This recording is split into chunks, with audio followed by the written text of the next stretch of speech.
En este caso, seguiremos con el tratamiento de las entidades matemáticas que sirven sobre todo para hacer cálculos computacionales de química cuántica. Vamos a hablar brevemente acerca de los conjuntos de base, que son, ya hemos hablado un poco de ellos en la parte de la solución del átomo de hidrógeno y que están muy relacionados con los métodos de cálculo de teoría. Entonces, para iniciar eso, pues a hablar un poco de las bases de Slater. En realidad, una base de Slater es una solución analítica del átomo de hidrógeno y suele denotarse por estas letras SDO. Entonces, cuando se vea esa, es una solución del tipo del átomo de hidrógeno. Recordando, la solución radial del átomo de hidrógeno tiene esta forma en la cual eh, básicamente estamos hablando de dos parámetros, que es el radio y la carga efectiva nuclear. En este caso está anotada por esta letra Z. Como decía, esta letra griega Z en realidad es una carga nuclear efectiva que está relacionada con la carga del núcleo, una constante de apantallamiento debido a los electrones internos o a los electrones del nivel de valencia en el cual estamos, del electrón que estamos analizando, y un número cuántico principal efectivo que está también relacionado principalmente con el número cuántico, pero número cuántico principal, pero también con el apantallamiento del nivel debido a cuestiones de los otros electrones. Eh, Como vemos, esta es una función exponencial que en general tiene una forma similar a la que se observa en esta figura. Podemos ver que es muy aguda en el origen, o sea, cerca del radio, como cabría de esperar, que se vuelve una asíntota que se dispara debido a al- a la interacción entre el electrón y el núcleo. Pues en este caso ya no estamos hablando de interacción colómbica, ¿no? Y cae rápidamente conforme se aleja del origen. Vemos aquí, por ejemplo, varias eh, funciones de este tipo con diferentes parámetros. En este caso hemos dejado de la misma forma la R y hemos ido cambiando el valor este de iota de z que tenemos aquí, y podemos ir viendo cómo se modifica, por ejemplo, en este caso para este de acá, que tiene una carga nuclear efectiva menor, eh, es mucho menos agudo que este que tiene una carga efectiva mayor, y conforme se va alejando, pues se van asimilando o se van pareciendo las ecuaciones. Conforme vemos la diferencia, también en este caso, para un número cuántico y una z similar, cómo cambia en función de la solución del número cuántico L. Recordamos que esto está relacionado con el campo magnético y entonces depende de la orientación un poco. Entonces vemos como aquí, en lugar de tener un pico máximo, pues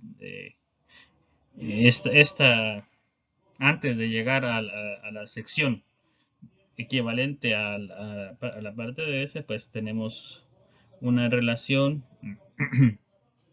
en aumento debido a la interacción con los demás electrones internos. O sea, podríamos decir que esta sección de aquí hacia acá y de aquí hacia acá tiene este mismo comportamiento. Entonces vemos que para cuando no estamos hablando de orbitales con simetría esférica, pues tenemos una subida y luego una caída similar a la que tenemos cuando tenemos un orbital S. Aquí, por ejemplo, se analiza o se presenta eh, el orbital para no el spin orbital, sino el orbital para el sistema en el cual tenemos eh, los números cuánticos 1, es decir, el número cuántico principal 1. Y entonces tiene esta forma, que sería equivalente a este.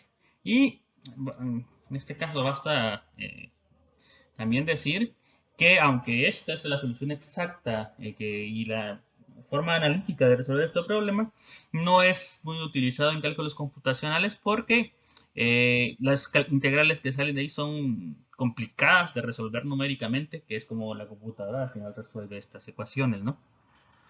Bueno, ¿qué opción? Pues la principal opción es utilizar una base distinta. En este caso, pues lo que nos suele usarse es una base gaussiana. Una base gaussiana en realidad pues es una función de Gauss, como las que se utilizan en otras áreas de la física, en la cual pues tenemos un exponencial con r al cuadrado. Y pues recordemos, así como se ve en esta sección naranja, pues tiene una forma de campana. Recordemos la estadística, en estadística, pues estas formas de campanas gaussianas, ¿no? Entonces, realmente si queremos aproximar en un principio la solución analítica, que es el orbital de Slater, con una solución gaussiana, pues es una mala aproximación. Sin embargo, nos puede convenir hacerlo. ¿Por qué? Porque esta solución es mucho más fácil de analizar, tanto en sus derivadas como en sus integrales de la ecuación de la forma gaussiana. Entonces, esto nos permite básicamente hacer esto programable. ¿Cómo lo podemos hacer?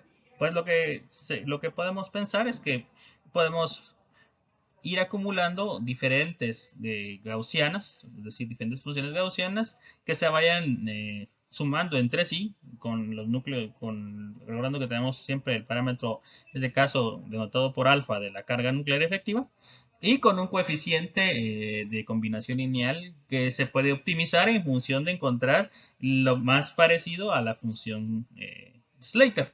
Como vemos aquí, conforme vamos utilizando 1, 2 y 3 gaussianas primitivas y vamos combinándolas de manera adecuada y parametrizando para que tengan diferentes pesos, podemos ver que entonces podemos sumarlas de manera que se aproximan cada vez más a la forma de Slater. En teoría, el uso de una combinación lineal infinita de este tipo de funciones puede ser utilizable, daría la solución exacta de Slater. En la práctica, como acabamos de mencionar, esto es una cuestión computacional. En realidad, la solución eh, no es nunca igual a la analítica, pero con pocas funciones gaussianas, relativamente pocas, podemos encontrar una forma adecuada de expresar la función de Slater. Entonces, antes de continuar, pues hay que mencionar algunas cosas del uso de estas bases. La primera, normalmente se usan balanzas divididas para los electrones del núcleo. No se refiere a los electrones que están dentro del núcleo, como podría pensarse, sino los que no son del nivel de valencia.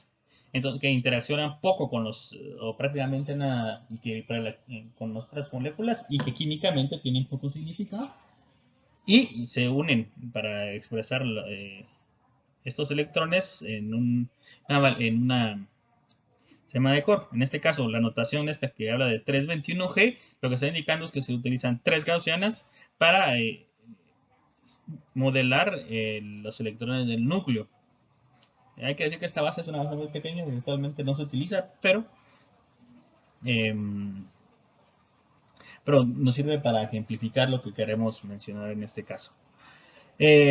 Posteriormente se combinan otras gaussianas, no para el core, sino para los electrones de valencia. En este caso lo que hacemos es utilizar dos gaussianas en forma similar a como hacíamos en la diapositiva anterior, y posteriormente utilizamos una extra para expresar las otras secciones de esas mismas. Es decir, esto es lo que estamos haciendo, es representando de manera dividida las diferentes secciones de los electrones de los átomos por medio de cada una de gaussianas que se van combinando de manera en este caso por separado. Es decir, primero optimizamos estas dos y luego optimizamos la función respuesta de estas dos con una siguiente, y eso corrige el comportamiento de manera muchísimo mejor que hacerlo con tres juntas. A esta valencia entonces se le llama doble Z porque lo que estamos haciendo es utilizando diferentes valores de Z para el núcleo y para los electrones de valencia. Entonces las cargas nucleares efectivas se modifican en función de dónde se encuentra el análisis de los electrones que estamos buscando, ¿no? Este sistema pues podría expandirse a triple, cuádruple, quíntuple Z, aumentando el número eh, de diferenciaciones posibles. Aunque químicamente en la parte del núcleo y de valencia no tiene sentido, puede haber otras condiciones en las que nos puede resultar útil y que vamos a ver a continuación. Estas valencias de tipo divididas centradas en núcleos no funcionan muy bien cuando tenemos moléculas polares o, por ejemplo, o anillos tensionados. Esto pues se ve claramente que lo que sucede entonces es que como los electrones no están distribuidos de manera pareja o tenemos densidades electrónicas altamente reactivas, no es la combinación esta de los electrones de valencia no representa de manera adecuada este comportamiento. Lo que se hace entonces es aumentar las bases a un sistema en el cual puedo colocar no solamente eh, orbitales atómicos del nivel de valencia en el que nos encontramos, sino en niveles de valencia más altos. Así, por ejemplo, puedo utilizar electrones eh, P y D para átomos como hidrógeno y helio, que es de la primera, recordemos que es de la primera fila. Y entonces, recordemos, el hidrógeno y el helio, entonces aquí solo deberían tener S. Entonces, como estoy agregando el P y el D, en este caso, que se nota como DP, en este caso, lo que estoy haciendo es permitiéndole a estos electrones moverse en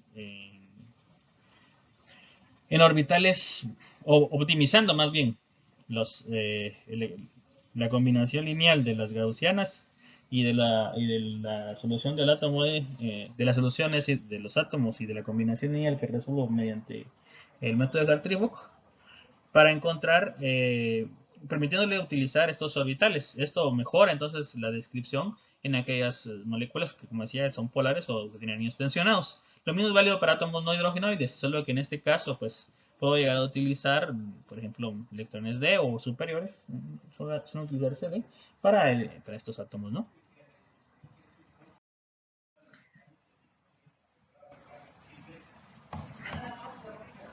El uso de estas funciones de valencia dividida que había mencionado anteriormente eh, puede no ser adecuado para las moléculas con densidad electrónica considerable lejos de los centros nucleares, como los aniones.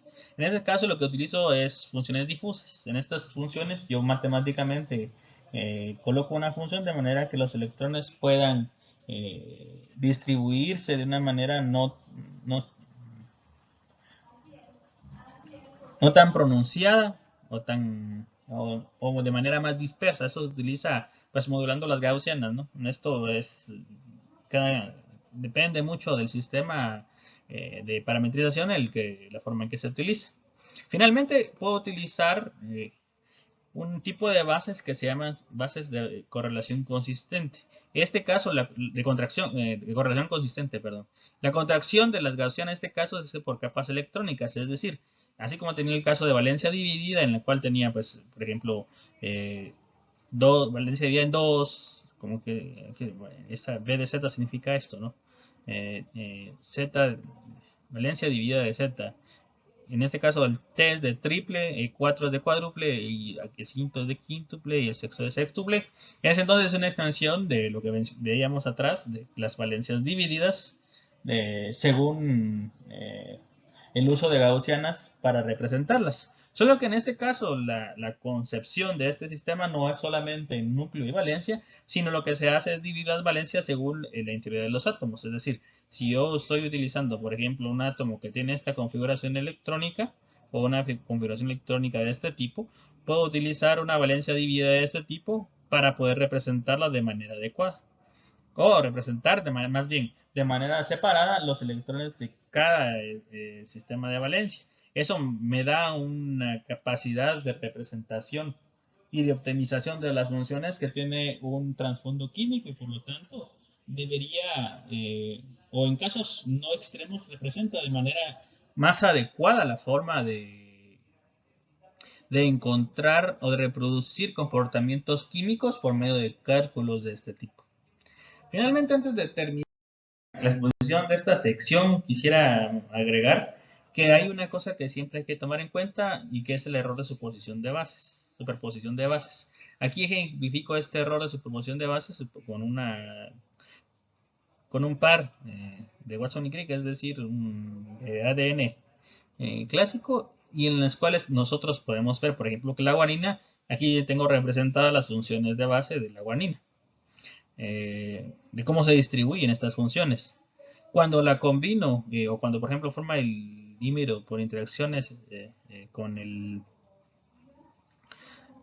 con, con la citosina, lo que sucede es que las bases que estoy representando con al H y al O en este caso, que son los átomos que están interactuando, son representados por por bases de ambos átomos. Entonces tengo una superposición de bases en los cuales, más bien tengo bases que representan de ambos sistemas a ambos átomos. Esto no es correcto porque cuando hago la optimización de este sistema, como tengo mayor cantidad de variables en las cuales puedo eh, representar el sistema, la energía disminuye. Pero esa no es una cuestión válida, es decir, no es que tenga una concepción física, química, sino simplemente es resultado de la representación matemático-computacional y entonces es una disminución de energía ficticia. Esto entonces es un error que debe evitarse y que normalmente cuando se representan moléculas interactuando se hace mediante restas de los valores acumulados. Esto no entra en detalle aquí, pero esto significa normalmente que lo que encuentro es un valor relativo y que calculo por separado y la unión de ambos, porque entonces corrijo por la sustracción, corrijo estas bases.